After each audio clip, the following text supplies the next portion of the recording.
যুদ্ধের ভিত্তিতে তো এই দেশ গড়েছে, তাই না? এই দেশের জন্ম হয়েছে এবং যারা ত্যাগ স্বীকার করেছে তাদের প্রতি সম্মান জানানোর প্রথম দায়িত্ব আমাদের।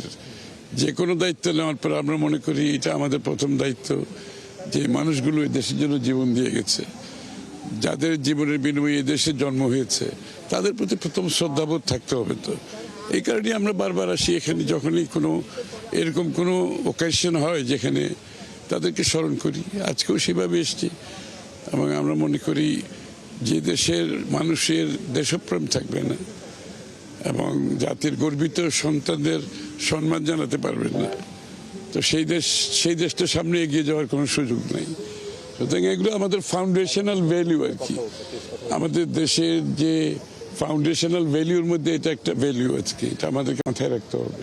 না, মুক্তিযুদ্ধের জায়গায় মুক্তিযুদ্ধ, 24-এর জায়গায় 24, এটা তো একটার সাথে একটা পরস্পর বিরোধী কিছু না। সুতরাং মুক্তিযুদ্ধ হচ্ছে দেশের জন্মের যুদ্ধ, আর 24 হচ্ছে আমাদের স্বৈরাচার নিপাতের করে একটি গণতান্ত্রিক অর্ডার ফিরিয়ে আনার যুদ্ধ। সুতরাং দুইটারই দুই ভ্যালু আছে, মূল্যবোধ আছে, দুটাকে রেসপেক্ট করতে হবে। তবে মুক্তিযুদ্ধের যার বিনিময়ে বাংলাদেশ হয়েছে, তো সেটা তো আমাদের প্রাথমিক দায়িত্ব।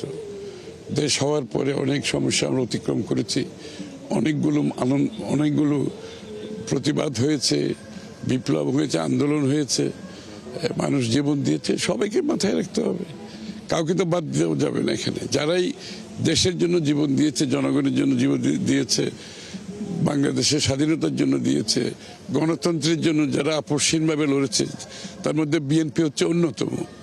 যে গণতন্ত্রের জন্য আপসহীনভাবে একটি দল যদি শেষ থেকে এখনো লড়ে যাচ্ছে, এটা বাংলাদেশ জাতীয়তাবাদী দল, এটা তো অস্বীকার করার কোনো উপায় নেই। সুতরাং আমাদের হৃদয়ে আছে এগুলো। তো এখানে বাংলাদেশ আমরা যুদ্ধ করেছি, এটাকে গড়ে তুলতে হবে জনগণের স্বার্থে, দেশের স্বার্থে, কোনো ব্যক্তির স্বার্থে, গোষ্ঠীর স্বার্থে নাই।